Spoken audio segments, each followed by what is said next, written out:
speechless, you know, 3 in a row now, it's unbelievable. And at the beginning I was already so tired because we went into this, right from the start straight into Minestrone. I was like, oh my god, it's gonna be a hard day. Found my rhythm like almost halfway, I would say, and kind of cruised.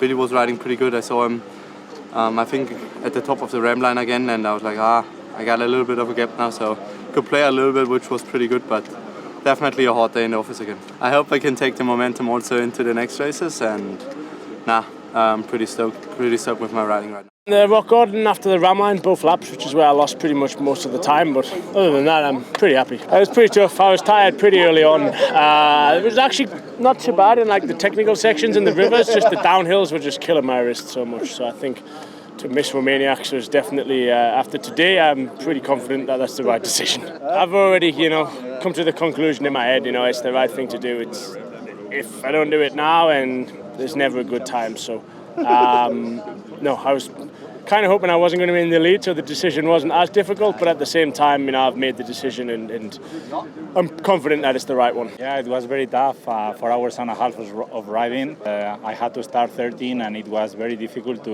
overpass the riders, so I lost a lot of time trying to overpass and choosing different lines, but overall I have to be happy to be in the box with all these guys, and for the Sherco factory team make this job, I think, is very, very good. Yeah, super good to go back home with third position in the championship and still halfway of the races. So yeah, looking forward to keep in this direction, and we will see at the end of the year.